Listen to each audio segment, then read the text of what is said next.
njagala kukutegeera,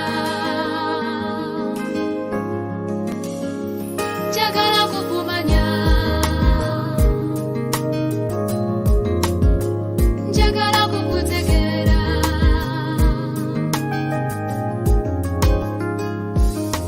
njagala ompa omutima okukutegeera, njagala ompa omutima okukumanyi, owandiika amateeka ku mutima gwange, Mukama njagala ompa omutima ogukutya, njagala ompa omutima ogukutegeera, njagala ompa omutima ogukumanyi,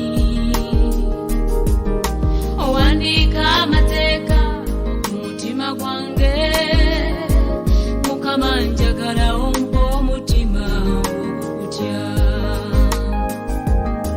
njagala ompa omutima omukakamu, njagala ompa omutima ogusinza, owandiika amateeka ku mutima gwange, mu buli mbeera obeere number one, number one, obeere number one, bonna obasinga Mukama, obeere number one, number one, obeere number one, bonna obasinga ssebo, obeere number one, number one, obeere number one. Haleluya. Mukama waffe yeebazibwe nnyo. Erinnya lya Mukama waffe Yesu Kristo lyebazibwe. Njagala kubalamusaako nnyo mwenna gye musinzidde okulabika nti mugoberera Just Gospel Media Uganda. Munatusonyiwa olunaku lw'olwaleero, kirabika microphone yaffe ezzeemuko ku buzibuzibu butonotono, kantu kali tekiniko, naye tekagenda kutulemesa kuweereza lunaku lwaleero. Njagala kwebaza Katonda ku lw'obulamu bwammwe mwenna, buli omu gy'asinzidde okulabika nti nno awuliriza Just Gospel Media Uganda YouTube channel, wamu ate era ne Facebook page. Twebaza Katonda. Olunaku olwaleero nga bulijjo, olunaku olubeera olwa Sunday, tubeera ne program eyitibwa Omulabe w'Ekkanisa, Omulabe w'Omusalaba. Ku lw'omukaaga tubeera nayo, ne ku Sunday tubeera nayo, lwakuba nti tutera okukwatibwamuko nga bwe bitera okubeera, naye tulwana nnyo okulabika nti obuvunaanyizibwa tubutwala. Twebaza Mukama olw'ekisa kyatuwadde ate nammwe kyabawadde. Mujja kuŋŋumiikiriza mpola mpola olw'eddoboozi lino eritali ddungi, kubanga sound yaffe tuwulira microphone eri wansi nnyo, tugezesaako gisitula naye ekyagaanye. Tugende maaso. Twebaza Katonda nate olunaku olwaleero. Pamu ddakiika emu yokka tukomewo. Amen. Omutima okukutegeera, njagala ompa omutima okukumanyi, owandiika amateeka ku mutima gwange. Bwe twogera ku kiyitibwa abalabe b'omusalaba, abalabe b'omusalaba be bamu n'abalabe b'ekkanisa. Balabe ba kigambo. Mukama waffe yeebazibwe nnyo. Balabe ba kigambo. Njagala kubajjukiza, tulina abalabe ab'omunda era ne tubeera n'abalabe ab'ewabweru. Abalabe ab'omunda n'abalabe ab'ebweru. Naye bino byonna omutume Pawulo yabitunnyonnyola, era omutume Pawulo yagezaako okulambulula ekkanisa ya Kristo ku kiyitibwa omulabe w'ekkanisa. Kino lwaki yakisingako nnyo okukisimbako essira? Yatulaga nnyo abalabe b'omunda, n'atulagako nnyo abalabe b'ewabweru, naye ab'omunda yabasimbako nnyo essira weewaawo n'ab'ewabweru, olw'ensonga nti ye kennyini yali mulabe wa kanisa, yali mulabe wa musaalaba, y'omu ku bali bayigganya ekkanisa ya Kristo. Kyova olaba nti musaale nnyo mu kino ekintu eky'okutulabula ku balabe b'omusaalaba. Mukama waffe yeebazibwe nnyo. N'olwekyo nzize olwaleero naawe omutume Pawulo si yaliwo kati, naye nzize mbeeko ebigambo bye njogerako naawe, oba olyawo binaayamba obulamu bwo. Bikula nange Bayibuli, ekitabo eky'Abafiripi 3, Bafiripi 3, tujja kusoma olunyiriri lwa 17 paka we tunaakoyera kama kw'omukisa. Bafiripi 3, 17, 18, 19, 20 tujja genderawo we tunaafuna kye twetaaga. Abalabe b'omusaalaba, munda ab'omunda be tuliko.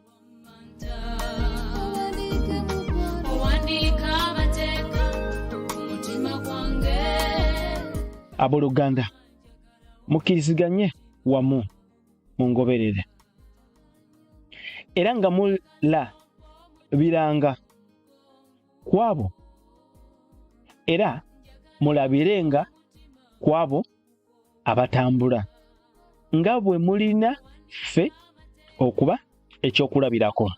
Mukama waffe yeebazibwe nnyo. Tujja kutambula mpola mpola, sawundi gigumiikirize, giwe obudde mukwano gwange, tujja gitereza kuba nange mpulira ezitoowa, naye tetuna kyakola, tulina okuweereza. Abooluganda, mukkiriziganye wamu mungobererenga,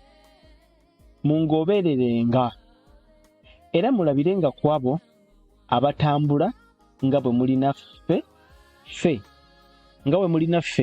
okuba ekyokulabirako. Number 1, abategeeza nti mulina abantu be mulina okulabirako, neyeewako example nga ffe bwe mulina ffe okuba ekyokulabirako. So n'olwekyo mugobererenga abantu abo nga kyakulabirako, mulabirenga ku abo abatambula nga bwe mulina ffe. In other words, omuntu yenna gwe mugoberera alina okuba ng'alinga ffe, alina okuba ng'atufaanana, alina okuba ng'alya nga ffe, alina okuba ng'ayogera nga ffe, alina okuba nga yeffe. So omuntu yenna gwe mugoberera nga tatambula nga ffe, nga tali nga ffe, oyo mulabe wammwe era mulabe waffe. Bayibuli esomesa neeyongerayo mu Bafiripi 3:19, enkomerero yaabwe kwe kuzikirira. Bali abatafaanana nga ffe, enkomerero yaabwe kwe kuzikirira. Katonda waabwe lwe lubuto, era ekitiibwa kyabwe kiri mu nsonyi zaabwe. Balowooza bya nsi. Kaakati ajja amaliriza akugamba, akulaga ku kalakitazi zaabwe ne bwe tubategeerera bamunda. Naye tubategeera tutya? Tubategeera azaakunogolerako katono, tubategeera ebigendererwa byabwe ebiseera ebisinga bya mu nsi. Balowooza nsi, ekitiibwa kyabwe kiri mu nsonyi zaabwe. Kitegeeza ki? Bakola ebintu nga tebalinaamu kutya. Akola ekintu nga talinaamu kuswala nti banandaba batya. N'ayogera ekigambo nga kiringanga omuzindaalo omunene, n'ayogera ekigambo nga kiringa akayumba kizitowa, ne bakuba mu ngalo nga takyaswala. Abaana balina enjogera nga takyaswala ng'aswaza buswaza. So ekitiibwa kye nga kiri mu nsonyi ze. Oba okitegedde? Mu kyo takyaswala, avuma, ayogera nga bw'ayagala, talina gwassaamu kitiibwa, mu ekyo mw'ajja ekitiibwa kye yenga ye. Era abawulira awo aba atambula. Mwana wange njagala kutegeeza, abantu abo babawa amatu okubawuliriza, kubanga baagala nnyo ebintu ebifaanaganako bwe bityo. Omuntu mu kkanisa ya Kristo ayagala nnyo ewali ebivumo, ayagala nnyo omuntu okuwulira omuntu nga bayomba ne gundi. Bayomba ne gundi, gwe tegomuwulire. Musumba gundi avuma. Avuma kye yakoze gundi, gwe tegayo, ojja bawuliriza. Avuma. Kati abantu bwe batyo kimu kyakulabirako ku balabe b'omusaalaba omutume Pawulo be yatulabulako, n'agamba nti balowooza bya mu nsi. Bayibuli somesa mu Lwabiri, kubanga ffe waffe mu ggulu era tulindirira omulokozi okuvaayo, Mukama waffe.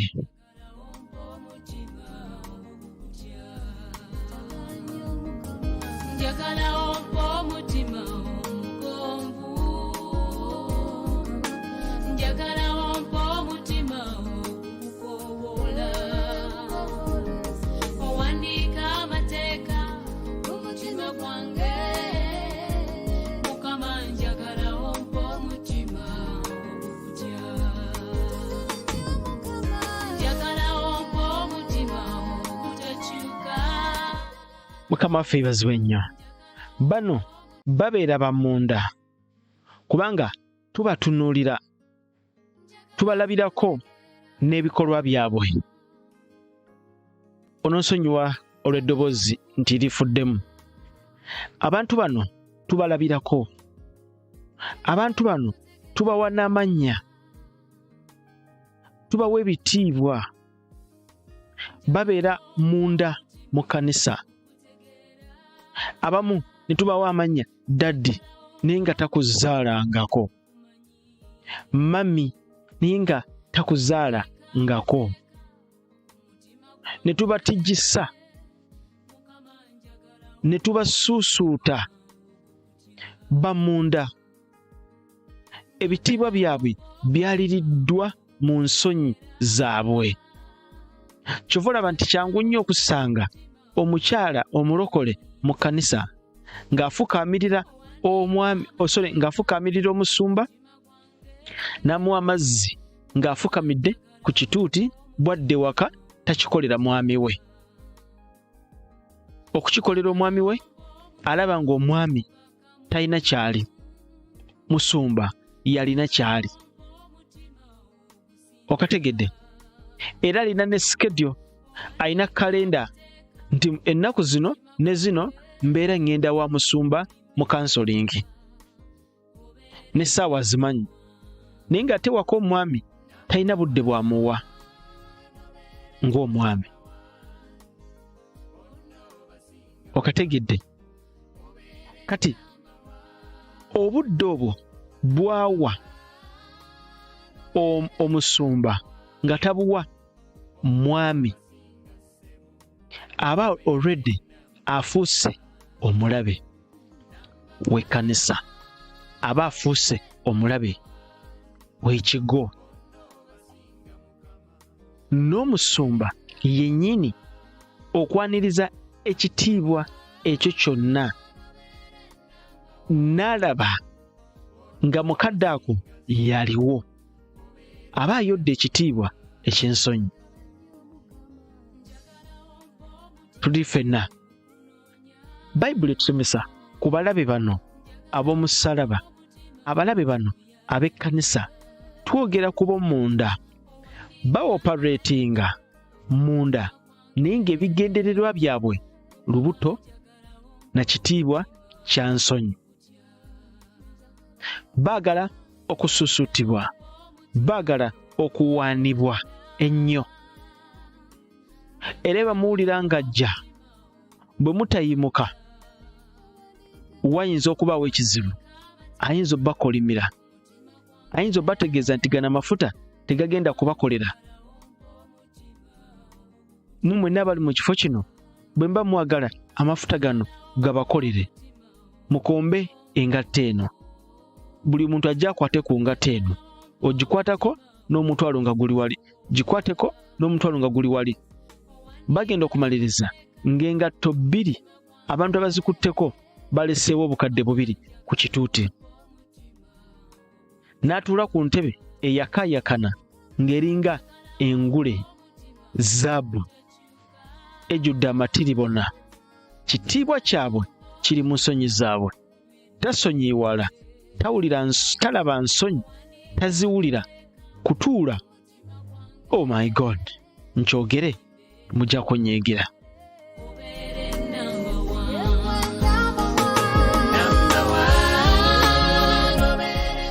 Babeera baffe bamunda, abo batuvaamu ne batandika okukola ebyabwe. Mukama waffe yeebazibwe nnyo. Bayibuli etusomesa mu kitabo ekiyitibwa ekya Yokaana ebbaluwa esookera ddala. Yokaana ebbaluwa esookera ddala olunyiriri lwa 2 essuula ya 18 ne 19. Bayibuli esomesa nti abaana abato, ngambye ebbaluwa ya Yokaana esooka ogifunye. Ebbaluwa ya Yokaana esooka ddala, 1 John essuula ya 2 olunyiriri lwa 17 ne 18 ne 19. Naye interest yange wenteeka essira erinnya ku 18 ne 19. Bayibuli esomesa nti abaana abato kye kiseera eky'enkomerero, era nga bwe mwawulira ng'omulabe wa Kristo ajja, ne kakano waliwo abalabe ba Kristo bangi. Kyetuva tutegeera nga kye kiseera eky'enkomerero. Abalabe ba Kristo bangi. Kyetutegeerera ku kino ng'ekiseera eky'enkomerero kituuse, kye kiseera. Kubanga abalabe ba Kristo, abalabe b'omusaalaba bangi. Mukama yeebazibwe nnyo. Olw'amakumi 20 lugamba baava mu ffe, baava mu ffe. Katukaddemu baava mu ffe. They came out from us. Kitegeeza ki? Baali kitundu ku ffe, baali wamu naffe. Twalyanga nabo, twatambulanga nabo, twagabananga nabo, ke twalyangako ekyama ekyaffe nga bakimanyi, nga tetulina kye tubakweka, buli kimu nga bakimanyi. Be batereka ebyaffe, be batereka passwords zaffe, be bali mu bifo ebiri waggulu, be tutunuulira, abantu be batunuulira. Baali wamu naffe, baava mu ffe, baava mu ffe, baali bamunda. Baali wamu naffe, twatambulanga nabo, twalyanga nabo. Naye tebaali beewaffe. Kubanga singa baali beewaffe bandibadde wamu naffe. Naye baatuvaamu era balabisibwe bonna nga si beewaffe.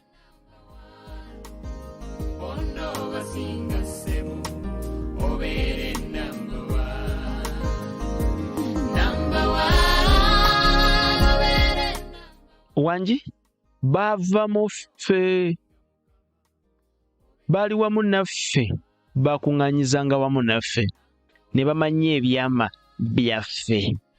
Kati abo balabe bamunda, tubeera nabo, bakwata omuzindalo gwe gumu naffe, tukuba aleluya ze zimu.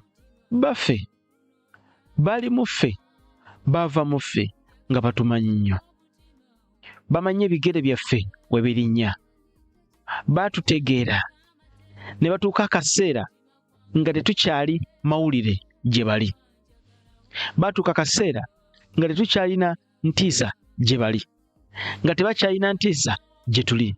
Baatuuka kaseera ng'ebigambo byaffe tebikyakola mu bulamu bwabwe, kubanga akaseera kaatuuka ne bawulira ng'ensonyi zaabwe kye kitiibwa kyabwe, ng'ekitiibwa kyabwe kibikibwa n'ensonyi zaabwe, nga tebakyalina muwendo gwe bateeka ku kanisa, nga bawulira omuwendo gwe bateeka ku buweereza ne kanisa, balabira ddala nga basuula kitiibwa kyabwe wansi, nga tebakyalina lugendo na kanisa.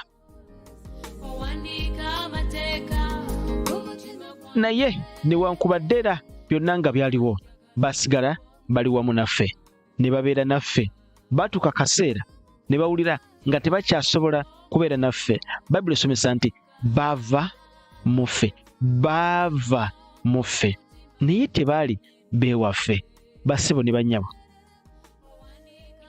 abalabe b'ekkanisa bava mu ffe ne bafuluma ne bagenda mu nsi. Bwe batuuka mu nsi ne batandika okufuuka obulabe. Babeera abalabe mu kkanisa, bwe bafuluma ne batuvaamu ne kyeraga lwatu, ne kirabisibwa bonna nga si beewaffe.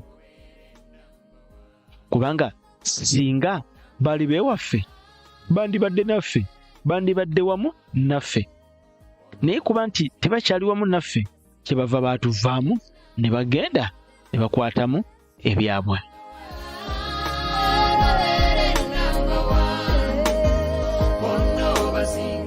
Abalabe ba Kristo, bwe olaba nti oli kyangu nnyo okuvaayo, n'agamba nze nali mulokole naye nazuula amazima.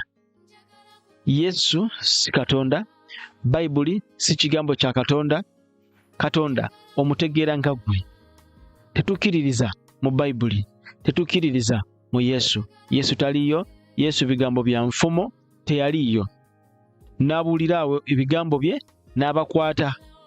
Nze bwe nali nga ndi mulokole nali mmanyi kino kirwa kiti, naye kuva navaayo bali wamu naffe. Twali tubamanyi nga tugabana wamu nabo, baali batumanyi. Twababuulira ku byaffe, twababuulira ebintu engeri gye bitambulamu. Twatambulanga nabo, twalyanga nabo nga batumanyi.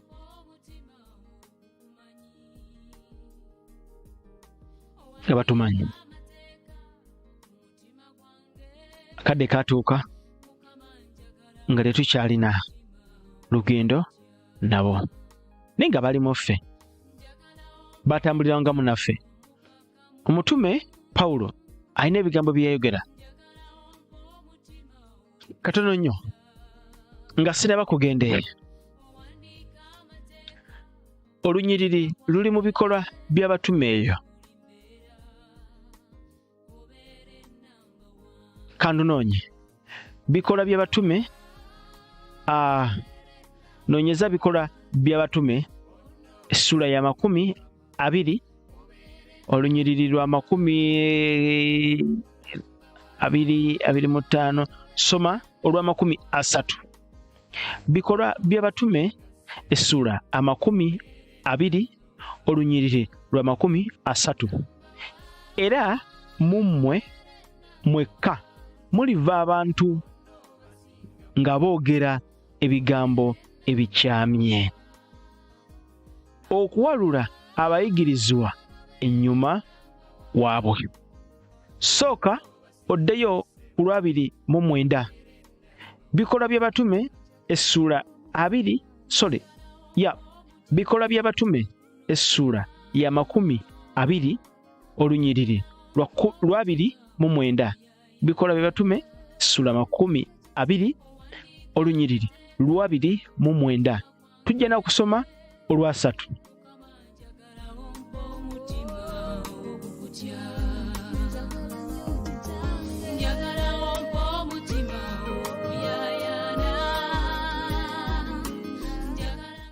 tujja na kusoma olw'31.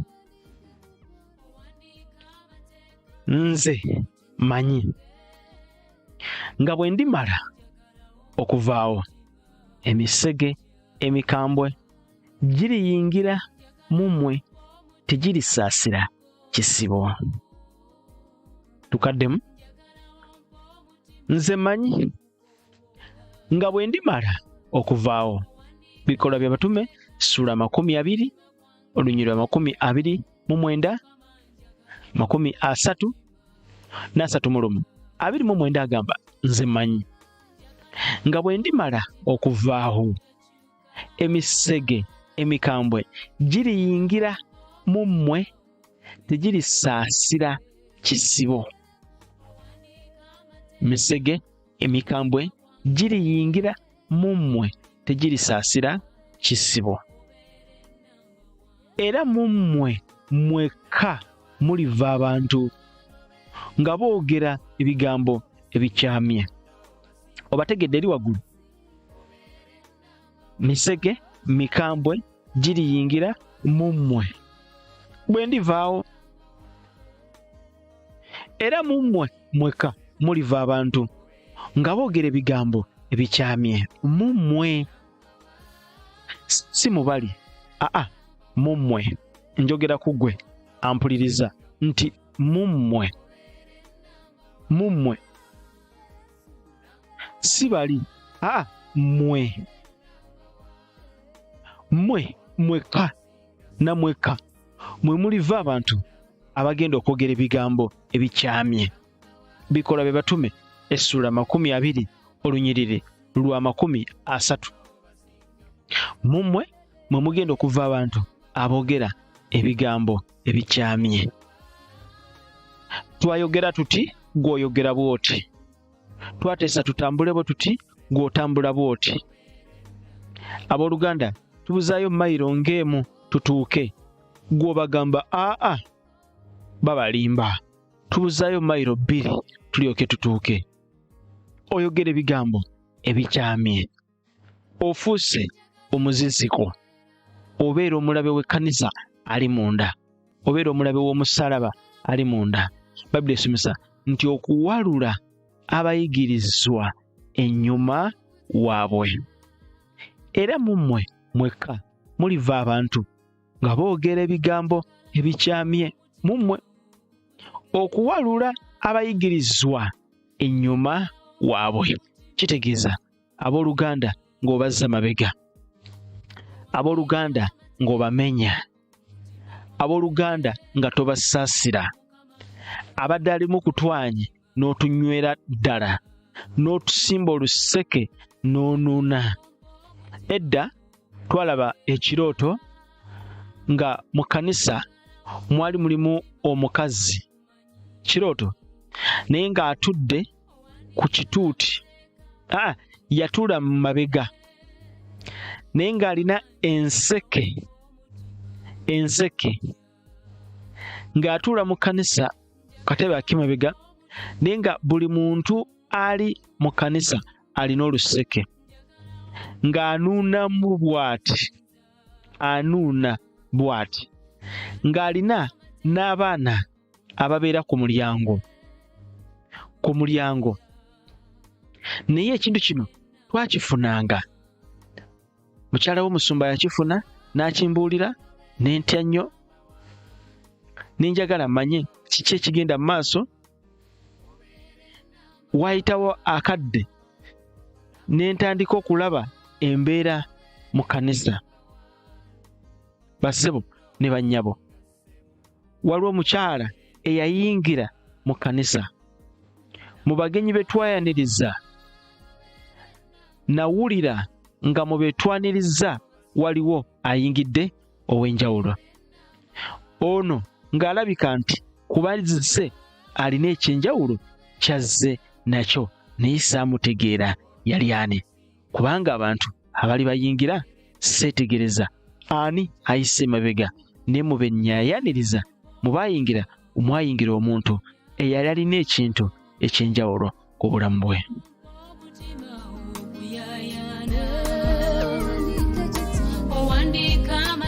Yesu n'agamba bankutteko naye waliwo ankutteko. Tukaddemu bankutteko naye waliwo ankutteko, kubanga bwankutteko mpulidde amaanyi nga ganvaamu. Y'omukyala era alina ekikulukuto. Waliwo omuntu akusemberera n'owulira presence ng'emuliko mbi. N'obeerawo omuntu akusemberera ng'alina presence emuliko nga nnungi. Nasensinga nawulira presence eyali ku mukyala ono nga si nnungi.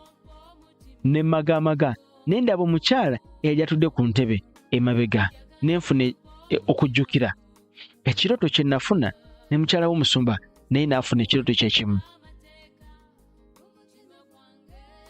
Omukyala ng'ali mabega ne mutunuulira, naye nga buli we mutunuulira mpulira ng'amaaso gange galinga ge basika,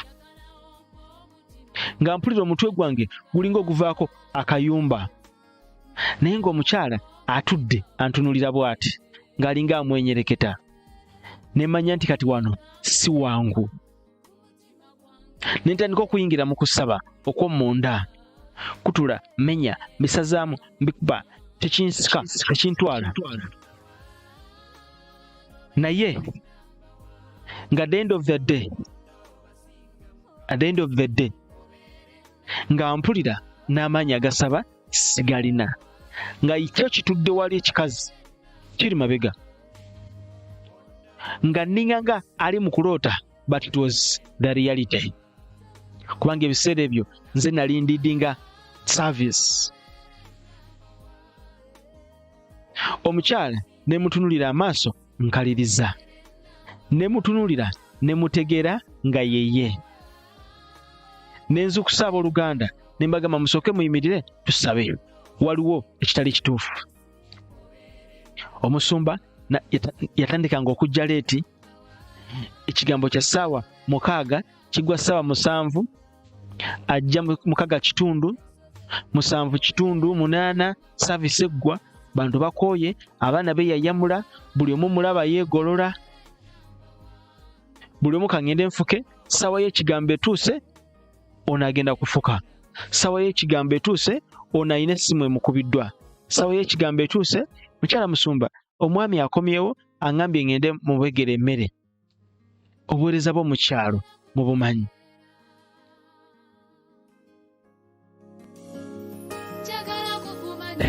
Naye nga kiri munda, akwata Bayibuli, ayimba aleluya, ayimirira wamu n'ekkanisa. Buli tukakadde k'okugenda okugolola enzizi ku kyalo abeerawo, yafumba emmere yaabo abagenda okusiiba ku luzzi nga balugogola.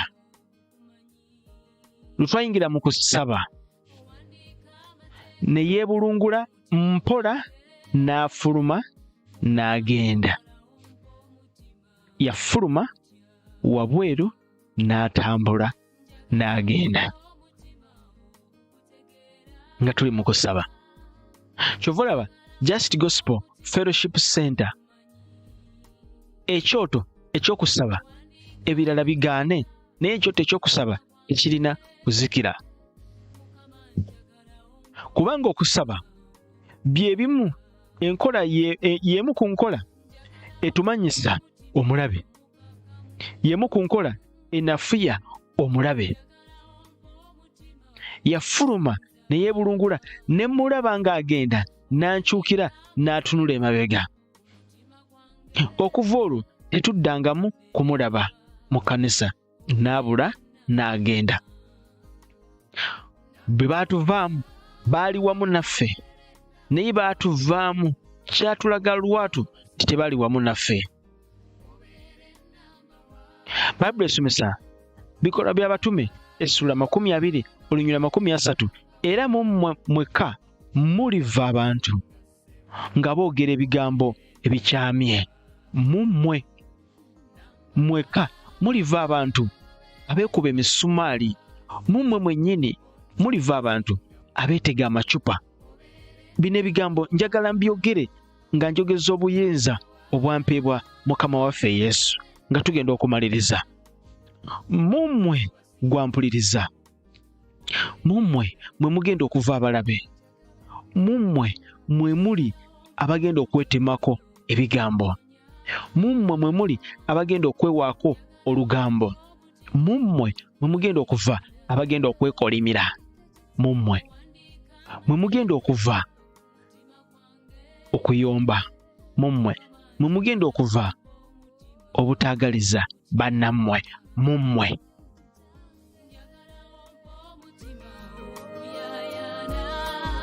era mummwe mwe muliva abantu abagenda okunafuya bannaabwe. Nga bw'olaba agudde, bw'olaba yeetaaga okusitula, olinnya mulinye gwe n'oyitawo. Nga bw'olengera akantu akalungi, progress eriwo mu kkanisa n'obuweereza, ng'owulira bubi. Mummwe mwe mugenda okuva abagenda okulwanisa bannammwe okubasuula wansi. Mummwe okuwalula abayigirizwa ennyuma waabwe. Olutalo lwoberako kuwalula baluganda kubazza mabega, kubazza nyuma waabwe, nga gwe mulimu gwokola, kubasimba nseke kubanuunamu kye balina, obasimba enseke n'obanuunamu.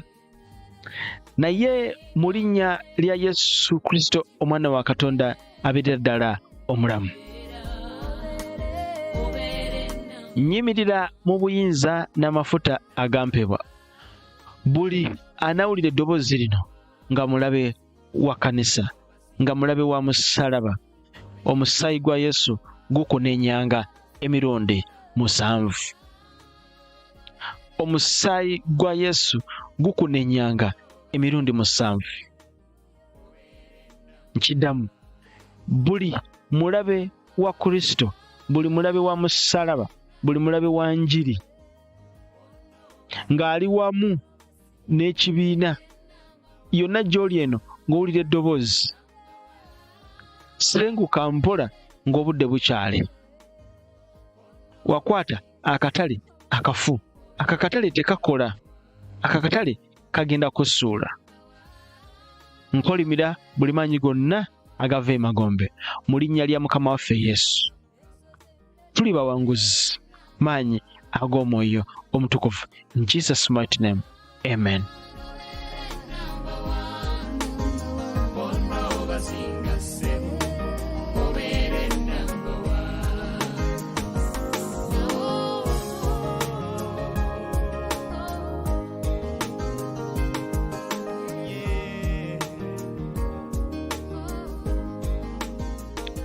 Twagala okwebaza Katonda ku lw'obulamu bwammwe mwenna abayimidde naffe mu linnya lya Mukama waffe Yesu. Oli ku Just Gospel Media Uganda wamu ne Just Gospel Fellowship Center. Tugulumiza Mukama olw'obulamu bwaffe wamu ate era n'obulamu bwammwe. Kusabidde obuwanguzi, kusabidde Katonda aggule amagezi go okutegeera ekigambo kya Katonda. Bw'omala okitegeera ogase n'abalala. Twebaza Mukama olw'akadde kano kaweddeko dakika 4 zokka omulabe w'omusaalaba. God bless you in Jesus' mighty name. Mbaagala nnyo katumale okutereeza ebyuma byaffe bino mu maanyi ag'omwoyo omutukuvu. Mbaagala nnyo, mbaagala ddala. Mukama abankumire in Jesus' mighty name, amen. God bless you. Bye bye. Owandika amateeka mu mutima gwange, Mukama njagala ompa omutima ogukutya. Njagala ompa omutima omukakamu, njagala ompa omutima ogusinza. Owandika amateeka mu mutima gwange, obere number one, obere number one. Oh no, basinga Mukama, obere number one, obere number one. Oh no, basinga semu, obere number one.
Salaho